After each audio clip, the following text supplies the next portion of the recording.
আলী রাদিয়াল্লাহু তাআলা আনহু বলেন, মান ইউরিদু আন ইয়াতাকাল্লাম মা আল্লাহ, যে চায় আমি আল্লাহর সাথে কথা বলবো, ফালিউসাল্লি, সে যেন নামাজ শুরু করে। নামাজি আল্লাহর সাথে কথা বলে, মুসাল্লি ইউনাজি রব্বা, নামাজি আল্লাহর সাথে কথা বলে। আজ থেকে 3 বছর আগে যখন আমি তুর পাহাড় দেখতে যাই, তখন ওইখানে যে আমার হাদিস মনে উঠছিল যে মুসা আলাইহিস সালাম কোন পর্বে আল্লাহকে জিজ্ঞাসা করছিলেন, তুকাল্লিমু মাই হাল তুকাল্লিমু আহাদান গায়রি, আল্লাহ আপনি আমার সাথে কথা বলেন, কারোর সাথে কি কথা বলবেন? তো আল্লাহ বলে, মুসা তুমি কোথায়, আমি কোথায়? আমি তুর পাহাড়ের পদদেশে, আপনি চূড়ায় হবেন। তো আল্লাহ বলে, না, বাইনি ওয়া বাইনাকা ৭০ আলফা হিজাব, তোমার আমার মাঝে ৭০,০০০ পর্দা।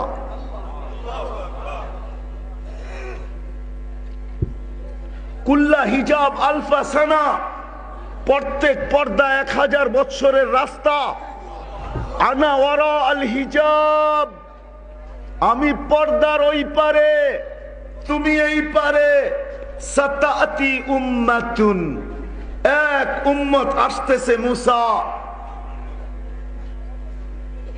ইজতাবাইনাহুম, আমি তাদেরকে বাইসা বাইসা বাইসা বাইসা আলাদা করে রেখা দিছি। এই জন্যই কোরআনে আরেক জায়গায় আমাদেরকে বুঝায়, হুয়াজতাবাকুম, আল্লাহ বলে আমি তোমাদেরকে নির্বাচিত করছি। বাইসা বাইসা, সোনাগাজীর বাজারে যায় যেরকম তুমি টিপা টিপা ফল কিনো, ভালোটা তোমার প্যাকেটে রাখো, তারপরে বলো ওজন করো। আল্লাহ বলে আমি এক উম্মতকে সমগ্র মানব জাতির ভিতর থেকে বাইসা বাইসা আলাদা করে টুকরিতে রেখা দিছি, এটা আমার বন্ধুর উম্মত হিসাবে পাঠাবো। তো মুসা আমি বাইসা রেখা দিছি আলাইহিস সালাম, এদের সাথে আমি কথা বলবো। ফালা হিজাবা বাইনি ওয়া বাইনাহুম, এদের সাথে যখন আমি কথা বলবো তো আমার মাঝে এদের মাঝে কোনো পর্দা থাকবে না, না না না না। তো মুসা আলাইহিস সালাম জিজ্ঞাসা করছে, আল্লাহ কখন কথা বলবে এরা আপনার সাথে? তা আল্লাহ বলছেন, ঈদ হুম ইয়াসজুদুন, যখন তারা সেজদায় যাবে। এই জন্যই আমি বলি, ওর চেয়ে বড় হতভাগা নাই, ওর চেয়ে বড় কপাল পোড়া নাই, ওর চেয়ে বড় নিমক হারাম নাই, ওর চেয়ে বড় অকৃতজ্ঞ নাই, ওর চেয়ে বড় নিকৃষ্ট নাই। হায় হায়, শুধু আমি বলি না, শুকর পর্যন্ত বলে ঘুম থেকে চোখ খোলে। আব্দুল কাদের জিলানী রহমতুল্লাহ আলাইহি লেখছেন, শুকর বলে, কাইলা ইয়াকা ইলাহি কাইলা ইয়াকা আউয়ালা নাযরিন আলা মান লা ইউসাল্লি, ও মালিক আমার প্রথম দৃষ্টিটা যেন কোনো বেনামাজির উপরে না পড়ে। আমি তো অল্প কয়েকটা শব্দ আনছি যে ওর চেয়ে নিমক হারাম কেউ নাই, ওর চেয়ে অকৃতজ্ঞ কেউ নাই, ওর চেয়ে কপাল পোড়া কেউ নাই, ওর চেয়ে হতবাগা কেউ নাই। আল্লাহ ডাকলো আর মসজিদে আসলো না। আল্লাহ বলে যখন এরা সেজদায় যাবে, এই জন্য হাদিসে আছে, ইদা সাজাদাল আব, যখন বান্দা বান্দি সেজদায় যায় তো আল্লাহ চিৎকার দিয়া বলে, মালাইকাতি, ও আমার ফেরেশতারা, ইরফা হিজাব বাইনি ওয়া বাইনা আবদি, আমার আর বান্দা বান্দির মাঝের পর্দাগুলাকে সরা, সরা দে পর্দাগুলা। কেন? ইদান ইউনাজি আবদি, এখন বান্দা আমার সাথে কথা বলবে। আস-সাজিদু ইয়াসজুদু আলা কদমাইর রহমান, সেজদাকারী আল্লাহর কুদরতি পায়ে মাথা রাখে। মাথা কিসের? আল্লাহর কুদরতি পায়ে। আর যুবকদের জন্য আলাদা, যুবকরা যখন সেজদায় যায় তো আল্লাহ ফেরেশতাদেরকে ডাইকা বলে, উনজুর ইলা হাদা শাব মাযা ইয়াফআল, এই যুবক কি করতেছে বল। তো ফেরেশতারা বলে, জাআলা আজলাহু ওয়া মাজালাহু লিআজলিক, সবকিছু বিসর্জন দিয়ে আপনার কুদরতি পায়ে মাথা ঠেকায়া দিছে। তো আল্লাহ বলতে থাকে, ফাশহাদু, তোমরা সাক্ষী থাকো, হাদা আবদি হাক্কা, এ আমার পারফেক্ট বান্দা, ইন্নী উবাহি বিহিল মালাইকা, আমি তোমাদের উপরে যুবককে নিয়ে গর্ব করে থাকি। তৃতীয় নম্বর, যখন সে সুবহান বলে চিৎকার দেয় তো আল্লাহ বলে, সাব্বাহতানি, যুবক তুই আমাকে পবিত্র বললি, সাব্বাহতুক, তোকে গুনার থেকে মাফ করে পবিত্র বানায় দিলাম। যখন যুবক আলা বলে তো আল্লাহ বলে, আলাইতানি, তুই আমাকে মহান বললি, যা আলাইতুক, তোকে আমি মহান বানাইলাম। কিরকম মহান, এটার দিকে আমি যাইতেছিলাম, ওইখান থেকে বাহিরে চলে আসছি। এরকম যুবক যখন নামাজের উপরে টিকা থাকতে থাকে, নামাজ পড়তে থাকে, চলতে থাকে, তো একদিন আসে আল্লাহ ওই যুবককে দেখলে লজ্জা পান। যেটা আমি বলতে যাইতেছিলাম যে এই দেশ নড়ে চড়ে কিন্তু পড়ে না, এরকম লক্ষ লক্ষ যুবক বাংলাদেশে আছে, আপনি পাবেন যারা রোডে গাডে হাটে বাজারে সর্বস্ত যাদের বিচরণ, যারা আল্লাহর ভয়ে নিজেদেরকে লজ্জাপতির মতো গুটায় নিছে, এরকম যুবক হাজারো আছে এই জমিনের ভিতরে। এই জমিনের ভিতরে হাজারো আছে যাদেরকে দেখা আল্লাহ নিজে বলেন লাউলা ইয়া শাবাব, ও যুবক তুই যদি না থাকতি লাজালতুস সামা হাদিদা, আমি কবে আকাশকে লোহার বানায় দিতাম, ওয়াল আরদা সাফসাফা, কবে জমিন তামার হয়ে যেত, ওয়াল আরদা রামাদা, মাটিগুলাকে কবেই না বালু বানায় দিতাম, ওমা আনজালতু মিনাস সামাই কাতরা, আকাশ থেকে একটা বৃষ্টির ফোঁটা না, ওমা আমবাততু মিনাল আরদি হাব্বা, জমিন থেকে একটা শস্যের দানা না, বাল আনজালতু আলাইহিমুল আযাবা সাব্বা, একের পর এক আযাব দিয়ে ধ্বংস করে দিতাম। কিন্তু যুবক তোর দিকে তাকাইলে আর পারি না। এরকম যুবক বাংলাদেশে হাজার হাজার লক্ষ লক্ষ পাবেন। জান জান জান জান জান বৃহত্তর নোয়াখালীতেও পাবেন, ফেনীতেও পাবেন, লক্ষ্মীপুরও পাবেন। দুনিয়ার বাংলাদেশের বড় বড় মাদারিসগুলোতে যান, দেখবেন এরকম হাজার হাজার যুবক আছে যারা আল্লাহর ভয়ে নিজেদেরকে গুটায় বসায় রাখছে। না নাই? হ্যাঁ, যান ইউনিভার্সিটি কলেজেও যান, ওইখানেও আপনি পাবেন।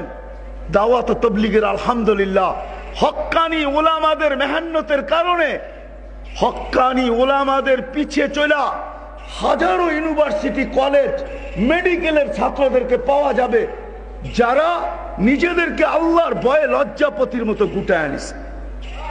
এই জন্য আমি জায়গায় চলে আসছি, কিন্তু যেখান থেকে এই দেশ নড়ে চড়ে কিন্তু পড়ে না। আরে মেরে দোস্ত, মুসা আলাইহিস সালাম আল্লাহর সাথে কথা বলছে, শর্ত কিন্তু চারটা। কয়টা? কয়টা? কয়টা? তুর পাহাড় হইতে হইতো, তুর পাহাড় ছাড়া উনি কথা বলতে পারতেন না। পারতেন? তুর পাহাড়ে গেলেই জুতা খুলতে হইতো, ঠিক না? সময় নির্ধারিত ছিল, এই সময় আসবে তো বলবো, নাইলে বলবো না। কথা নির্ধারিত, কথার মাত্রা নির্ধারিত ছিল। আজকে এতটুক বলো, বাকিটা কালকে বইলো। এই উম্মতকে তো আল্লাহ নিজের কালামই উঠে দিয়া দিছে। কোরআন কিতাব না, কোরআন তো কালাম। কালাম কার কালাম? কার কালাম? কালামের অর্থ কি? আল্লাহর।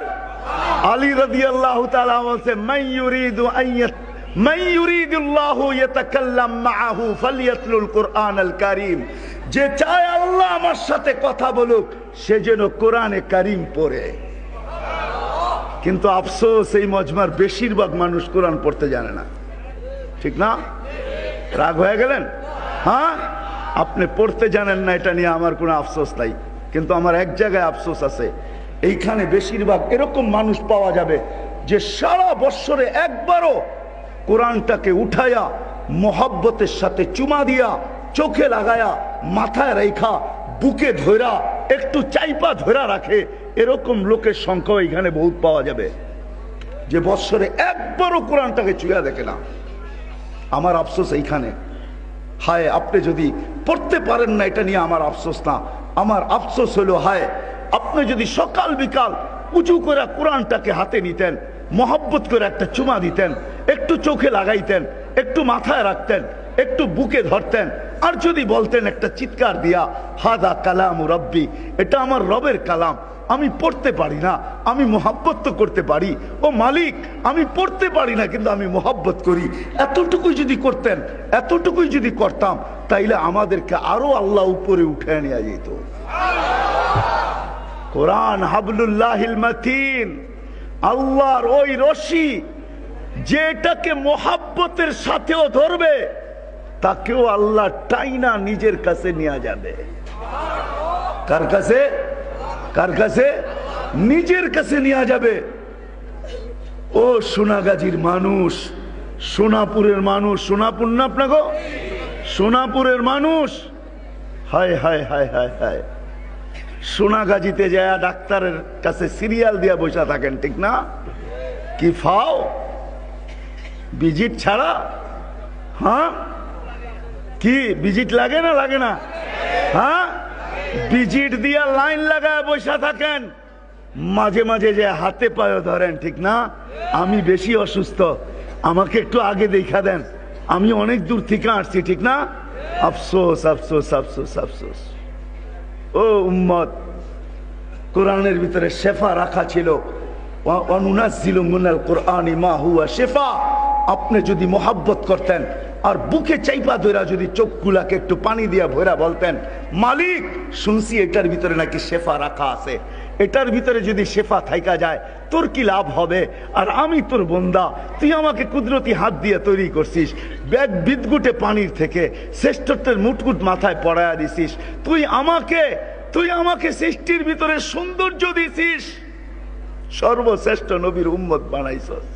ও মালিক, কোরআনের শেফাটা আমার ভিতরে ঢুকায় দে, আমি শেফার জন্য আগ্রহী, আমি শেফা পাইতে চাই, আমি এই রোগে আক্রান্ত, তুই আমাকে শেফা দিয়া দে, তোর কোরআনের শেফা আমার ভিতরে ঢুকায় দে।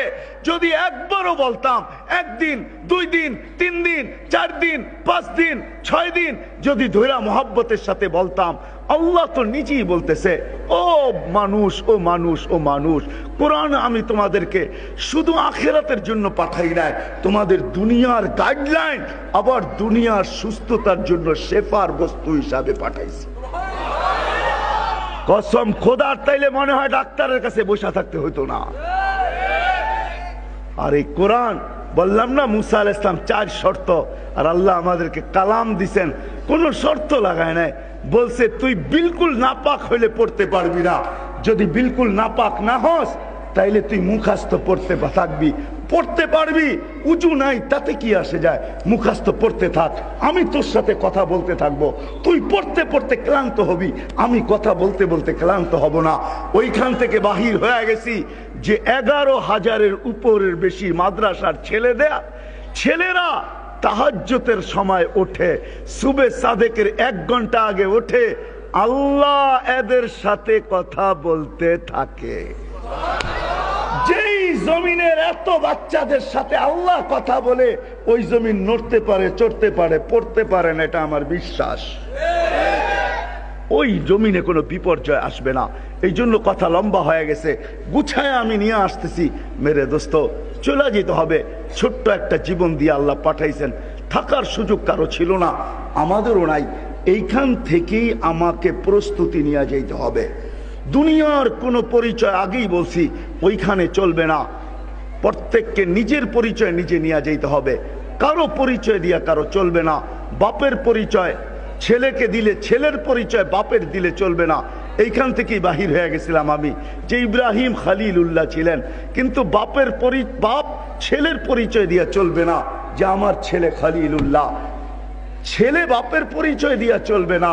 নূহ আলাইহিস সালাম উলুল আজমি মিনার রসুল, ছেলে বাপের পরিচয় দিয়া চলবে না, স্ত্রী স্বামীর পরিচয় দিয়া চলবে না। যদি চলতো তাহলে নূহ আলাইহিস সালাম আর লূত আলাইহিস সালামের স্ত্রীদ্বয় স্বামীর পরিচয় দিয়ে চলে যেত। কেননা আল্লাহ দুইজনের পোশাক বলতেছেন, হুন্না লিবাসুল লাকুম ওয়া আনতুম লিবাসুল লাহুন্না। আল্লাহ বলতেছেন তোমাদের স্ত্রীরা তোমাদের পোশাক, আর ওই দুইজন হলেন নবীর পোশাক, নবীর। যদি স্ত্রীর পরিচয় স্বামীর চলতো তাইলে আসিয়া ফেরাউনকে জান্নাতে নিয়ে যেত। চোখে জান্নাত দেখার পরে এই প্রশ্ন কোনোদিন করতো না যে জান্নাত আছে, রানী আছে, রাজা নাই, এই জান্নাতের মজা নাই, আমি জান্নাত দিয়া করব কি? তো আল্লাহ বলছে রানী যখন বানাইছি রাজাও দিব, তো বলছে ওই রাজা কে হবে? তো আল্লাহ বলছে যার উপরে কারো রাজত্ব নাই, বলছে নাম বলেন। তো আল্লাহ বলছে মুহাম্মাদুর রাসূলুল্লাহ সাল্লাল্লাহু আলাইহি ওয়াসাল্লাম তোমার জান্নাতের রাজা।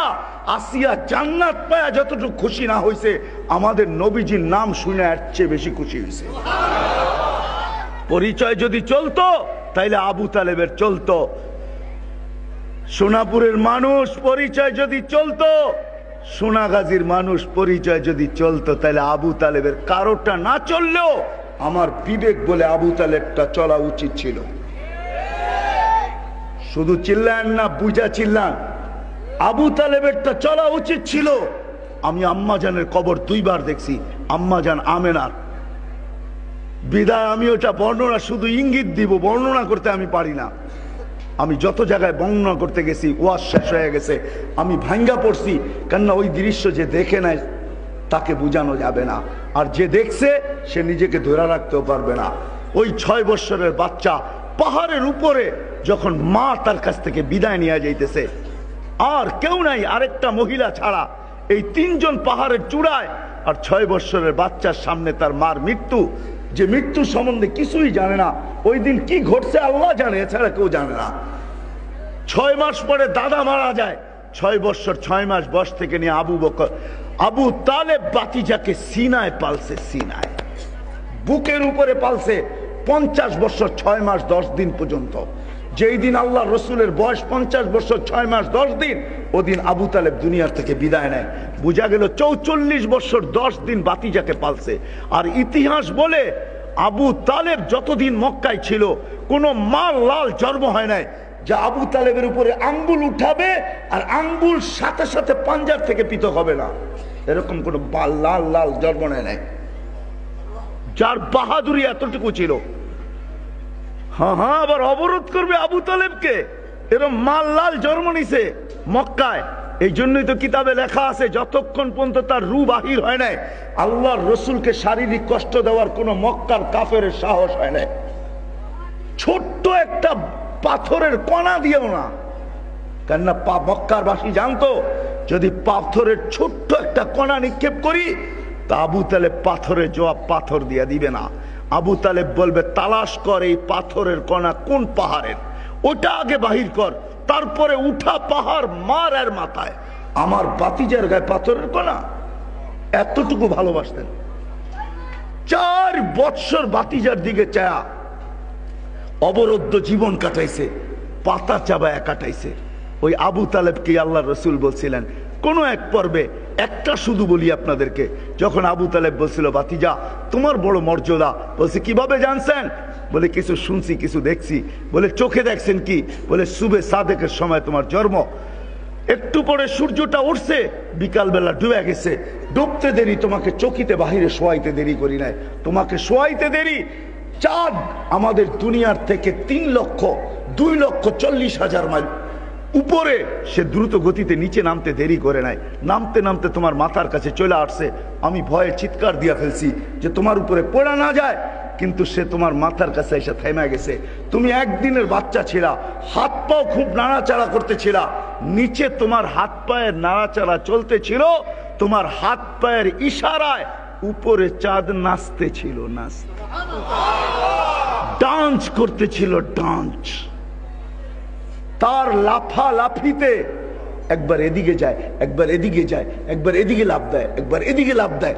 তার লাফের চোটে একটা নৃত্যের পরিবেশ তৈরি হয়ে গেছে, সে যেন নাচতেছে। বলছে চাচা চাঁদ কি বলতেছিল জানেন? বলে তা তো জানি না। বলে আন্নাল কামারা ইউগান্নিনি ওয়া ইউহাকিনি ওয়া ইয়ামনাউনি মিনাল বুকা। চাঁদ আমাকে ছন্দ শোনাইতেছিল, কান্না থেকে বিরত রাখতেছিল, আমি যেন না কাঁদি, কাঁদলে আমার আম্মার কষ্ট হবে, আর আমার খেলার কোনো সাথী ছিল না। চাচা চাঁদকে আল্লাহ আমার সাথে খেলতে পাঠায় দিছে। পাঠাবে না কেন? দুজাহানের বাদশা তো, পাঠাবে না কেন? হ্যাঁ, তারপরে বলছে চাচা কিয়ামতের দিন আমার পরিচয় দিয়া চলবে না। সোনাপুরের মানুষ আমি চিনি আবু তালেব কোথায় জন্ম নিছে, তার ঘরটা কোথায় ছিল, কোন জায়গায় আবু তালেব মারা গেছে এটা আমি চিনি, আজকে তার কবরটা কোথায় এটা আমি চিনি। আমি চিনা চাই না, তারপরে বলি আমি চিনি তার কবরটা এখনো কোথায়। এখনো আবু তালেবের কবরটা আম্মাদান খাদিজাতুল কুবরা আর হাজেরা আলাইহিস সালাম, এই দুইজনের কবরের পাশে আবু তালেবের কবর, যেটাকে সারা দুনিয়ার ওলামা বলে জান্নাতুল মুআল্লা, উপরের জান্নাত। আপনারা হজে গেলে গেট দিয়া ঢুকা তারপরে দেখেন, ঠিক না? হজে গেছেন কেউ? গেট দিয়া ঢুকা দেখছেন না? আমি গেট দিয়া ঢুকা দেখি না, কারণ আমি তো যেতে যেতে ওইখান দিয়া, কেননা গেট দিয়া ঢুকে গেলে আপনি পারবেন না ওইখানে যেতে। একটু ঢুকার পরে দেখবেন দেওয়াল দেওয়া আছে, দেওয়াল পর্যন্ত শেষ, শেষ পরে আর ঢুকা যায় না। আম্মা জানের কবর হলো ওই মাথায়, আপনাকে ফ্লাইওভারের উপর দিয়ে যেতে হবে, তাও চীনে, যে চীনে তাকে নিয়ে যেতে হবে, তাইলে আপনি খুঁজা পাবেন। আবু তালেবের কবরটা এখনো আম্মা জানের কবরের পাশে, এখনো জান্নাতুল মুআল্লায় রাখা, কিন্তু সারা দুনিয়া বলে আবু তালেবের কোনো পরিচয় পরিচিতি আল্লাহর কাছে নাই। সে নিজেকে তৈরি করে নিয়ে যেতে পারে নাই, বিধায় আমরাও ধোকায় না থাকি, কোনো সম্পর্ক আমাদেরকে বাঁচাইতে পারবে না। নিজেকে প্রস্তুত করে নিয়ে যেতে হবে। যদি প্রস্তুত করে নিয়ে যেতে পারেন, আপনি ফকির, আপনি গরিব, দিন আইনা দিন খান, সকালে আনেন বিকালে শেষ, নুন আনতে পান্তা ফুরায়, 1 তারিখে পাইলে 20 তারিখে শেষ হয়ে যায়। আপনার ঘরে পানি বাহিরে পড়ার আগে আপনি ঘরে পানি পড়ে, বৃষ্টি বাহিরে পড়ার আগে আপনার ঘরে পড়ে, সবকিছু আমি মাইনা নিব। তারপরে যদি আপনি প্রস্তুত করে নিয়ে যাইতে পারেন, তাইলে আপনি কিয়ামতের মাঠের বাদশা। দুনিয়ার আধিপত্য কিছু লোকের হাতে, যারা দুনিয়ার ভিতরে তাদের আধিপত্যের খেল খেলতে থাকে। কিয়ামতের মাঠের আধিপত্য ওই গরিবদের হাতে, যারা দুনিয়ার থেকে নিজেদেরকে প্রস্তুত করে নিয়ে গেছেন। এই জন্যই হাদিসে আসছে, এদেরকে ফেরেশতারা হিসাবের জন্য ডাকবে, ইতু ইলাল হিসাব, হিসাব দিতে আসো। এরা খাড়া খাড়া জবাব দিবে, আইয়ু হিসাবিল্লানা মা আতানাল্লাহু মালা, আমাদের আবার হিসাব কিসের রে, আল্লাহ তো মালই দেয় নাই। আল্লাহ শুনবে, জানা সত্য জিজ্ঞাসা করবে, মানহুম ওয়া মা ইয়াকুলুন, এরা কারা, কি বলে? ফেরেশতারা বলবে মাশারাল ফুকারা, এরা সব গরিবের দল। এদের অভিযোগ আপনি নাকি এদেরকে মাল দুনিয়াতে দেন নাই, বড় দুঃখে কষ্টে এদের জীবন কেটে আসছে, বিদায় আজকে এরা হিসাব দিতে চায় না। তা আল্লাহ বলবে সাদাকু, এরা সত্য বলছে, এদেরকে আমি মাল দেই নাই। ফাকুলু, এদের কানে কানে বলে দাও, ইনতালিকু ইলাল জান্নাতি বিগাইরি হিসাব ওয়ালা কিতাব, হিসাব কিতাব ছাড়া তোমরা জান্নাতে চুপে চুপে চলে যাও। দুনিয়ার ওয়ালারা দুনিয়াতে 60-70 বছর বক্ষণ করছে, 60-70 বছর এরা বক্ষণ করছে, 60-70 বছর এরা ব্যবহার করছে, 60-70 বছর এদের দাপট চলছে। আর তোমরা দেখছো, আর তোমাদের দিল জ্বলছে, দিল জ্বলছে তোমাদের। এমনও গরিব হয়, এমনও গরিব আছে বাংলাদেশে, ঈদের দিন সন্তানকে কাপড় দিতে পারে নাই, কোথাও থেকেও জোটে নাই, দিতেও পারে নাই, কিন্তু সন্তানের সামনে কাঁদতেও পারে নাই। তো অন্তরালে যে চোখের পানি ঝরাইছে, আর মালিককে বলছে, মালিক কোন দিন নিয়ে আসলি, আজকে সন্তানদেরকে একটা ঈদের কাপড়ও দিতে পারলাম না। ওই ঘরের মাও দেখা গেছে সন্তানের সামনে কাঁদে নাই, যদিও সান্ত্বনা দিছে, তোর বাবা চেষ্টা করছে, পারে নাই, দুঃখ করিস না, বাস ভালো মতো একটু ধুয়া দিব, পরিষ্কার করে দিব, একটু ইস্তারি করে দিব, এটাই গায়ে দিস, এটাই নতুনের মতো দেখা যাবে। কিন্তু দেখা যাবে মাও যে অন্তরালে চোখের পানি ঝরাইছে। ও আল্লাহ বলে, শোনো, দুনিয়াওয়ালারা খাইলে তো 60-70 বছর বক্ষণ করছে, ব্যবহার করছে, দাপট চালাইছে। ও গরিবরা, জান্নাতে তোমাদেরকে আমি তার প্রতিদানে 500 বছর বেশি খাওয়াবো। তোমরা খাবে, ওরা লুকিং গ্লাস দিয়ে দেখবে, 500 বছর পরে তোমাদেরকে চাইতে দিব।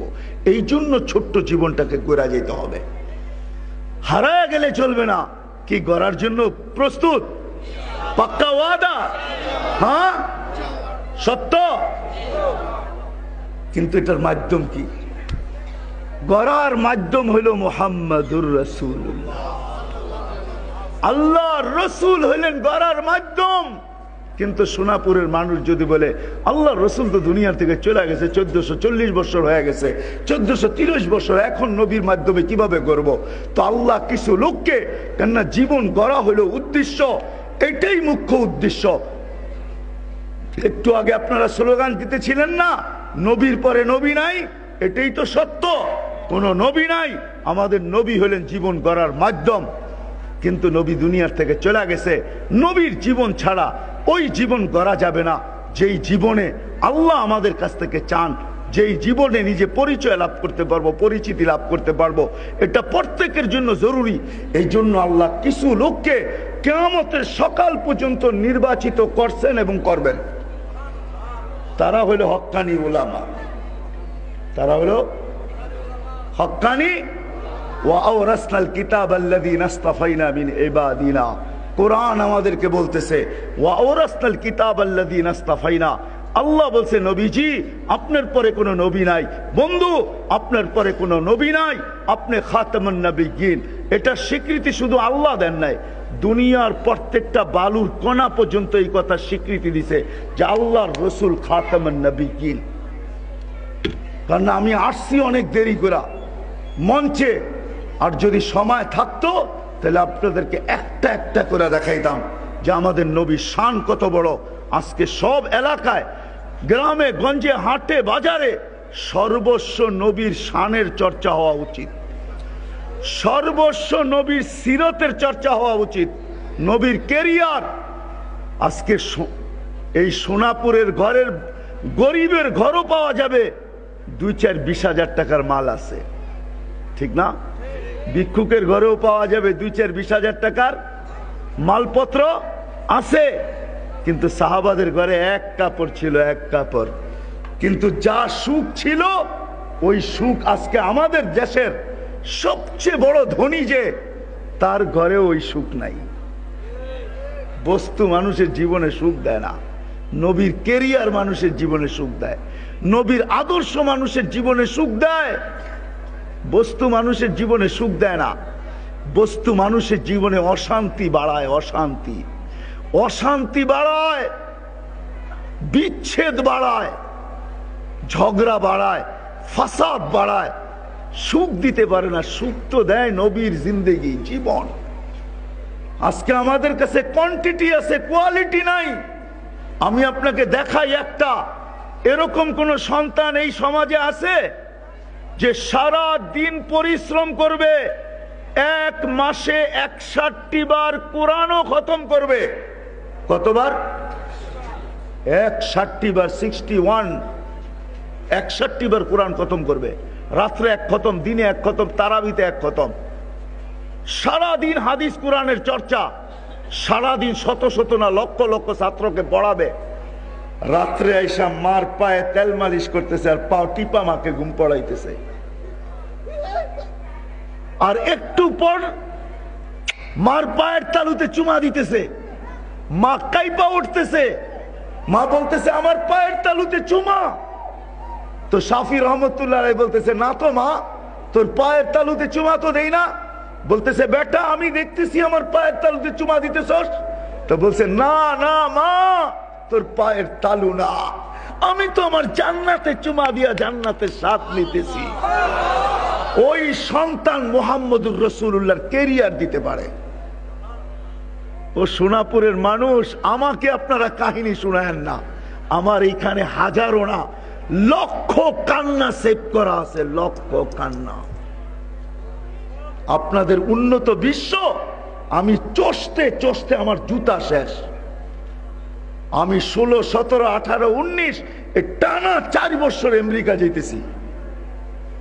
প্রতিবার আমার 25 থেকে 30টা প্রোগ্রাম হয়, এই মাথা থেকে ওই মাথা আমি চৈষা বেড়াইতেছি। আপনি আমাকে উন্নত বিশ্ব দেখাইতে চান না। আপনি ভাববেন আপনি বাংলাদেশের হুজুর, আপনি কি জানেন উন্নত বিশ্ব? আপনাদের অস্ট্রেলিয়া, আপনাদের কানাডা, আপনাদের জাপান, আপনাদের ইউরোপ, এগুলা চষতে চষতে আমার জুতা ক্ষয় হয়ে গেছে। তাহাদিসে নেয়ামত বলতেছি, আমার এখানে হাজারো কান্না না লক্ষ কান্না সেভ করা আছে, লক্ষ কান্না। আমার এই মেমোরি বাহির করে শো করেন, তারপরে দেখবেন এটার ভিতরে আছে কি রাখা। আপনি আমাকে মিডিয়া দিয়ে বুঝাবেন, ঠিক না? ইসলাম ছাড়া, নবীর আদর্শ ছাড়া ওই স্ত্রী আপনি আনতে পারবেন না। নবীর আদর্শ ছাড়া 4 দিন পর্যন্ত কিচ্ছু নাই ঘরে। সন্তানদেরকে নবীজির জিহ্বা চোষায়া খিদা নিবারণ করা ফিরে নিয়ে আসছে। ফাতেমা রাদিয়াল্লাহু তাআলা আনহা ঘরে অপেক্ষা আছে, আলী বিকাল কিছু নিয়ে ফিরবে। বিকালে যখন ফিরতেছেন তো চেহারা মলিন, কাছে চলে আসছে, মতো আওয়াজ দিছে আলী, চোখে চোখ পড়ছে। বলছে চেহারা মলিন কেন? বলছে আজকেও কিছু জোটে নাই। তো সান্ত্বনা দিতেছে আলী, ওয়াজাদনা শাকারনা লাম নাজি সাবারনা, পাবো তো শুকরিয়া আদায় করব, না পাবো তো সবর করব। শুকুরকারীর সাথেও আল্লাহ, সবরকারীর সাথেও আল্লাহ। আলী যাদের সাথে আল্লাহ থাকে, ফালা ইউনাসিবু লানা আন নাকুনা মাহজুন, আলী যাদের সাথে আল্লাহ থাকে তাদের চেহারা মলিন হওয়ার শোভা পায় না। তোমার চেহারা মলিন কেন? হাসো তো, দরজা খুলবো নাইলে খুলবো না। কে বলতেছে? ফাতেমা কি স্ত্রী, স্ত্রী ওয়াইফ। ফাতেমা স্ত্রী বলতেছে হাসবা তো, দরজা খুলবো নাইলে খুলবো না। দাখালা যাওজুহা বাইতাহা, কিতাবওয়ালা লেখে দাখালা যাওজুহা বাইতাহা, স্বামী যখন ঘরে ঢুকলো দেখে কি অবস্থায়, সাররাত ওয়া তাবাসসামাত, ফাতেমা খুশিতে নাচতেছে আর মুস্কি মুস্কি হাসতেছে। হ্যাঁ, নবীর আদর্শ এরকম ওয়াইফ দিতে পারে, এরকম স্ত্রী। এই অবস্থায় খুশিতে নাচতেছে আর হাসতেছে। কি মনে করা? যারে কিছু আসে নাই, আসে নাই, তাতে কি আসে যায়? আমার রাজা তো চলে আসছে,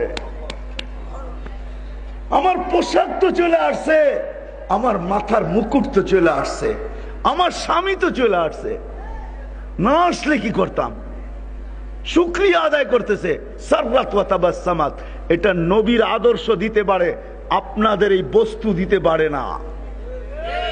হ্যাঁ, নোয়াখালীর বেশিরভাগ মানুষের ঘরের বস্তুই বিদেশ থেকে আনা, ঠিক না?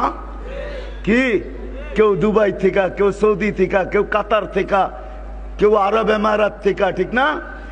কেউ মাস্কেট থেকে, আবার কেউ আনছে লন্ডন থেকে, কেউ আনছে আমেরিকা থেকে, ঠিক না? হ্যাঁ, অনেক মানুষ চিনি আমি আপনাদের দেশে যারা আমেরিকায় থাকে। আমি যে চিনি না এরকম না, আমাকে যে চিনে না এরকমও না। বস্তু মানুষকে সুখ দিতে পারে না, নবীর কেরিয়ার ওইটা ছাড়া কিয়ামতের সকাল পর্যন্ত বিকল্প কোনো রাস্তা নাই। এই জন্য আল্লাহ হক্কানি উলামাদেরকে নির্বাচিত করছে। আজকে নবীর জিন্দেগি শিখবেন কোত্থেকে? হক্কানি উলামাদের কাছ থেকে। এই জন্য আল্লাহ রসুল হাদিস বলছেন, কাব ইবনে আহবার রাদিয়াল্লাহু তাআলা আনহু বর্ণনা করছেন যে যে হক্কানি উলামাদের পিছে চলতে থাকবে, মনে প্রাণে মহব্বতের সাথে হক্কানি উলামাদের পিছে পিছে চলতে থাকবে, যতটুক সম্ভব এদের সাথে হাতে হাত মিলাইতে থাকবে, এইভাবে যদি কিয়ামত পর্যন্ত পৌঁছতে পারে তো আল্লাহ এদের সাথে কিয়ামতের দিন উঠাবে। আর আল্লাহ বলবে, এরা যেই জায়গায় যায় তোমরা ওই জায়গায় চলো। যদি বলবো গুনাহ, তা আল্লাহ বলবে তোমাদের গুনাহ আমি মাফ করে দিলাম, গুনার জায়গা নেকি দ্বারা পরিবর্তন করে দিলাম। চলে আসছি আমি শেষ জায়গায়। কি রাজি হক্কানি উলামাদের পিছে চলতে? পাক্কা ওয়াদা? হ্যাঁ, পাক্কা? কারো কথায় ভুলবেন না তো? পাক্কা?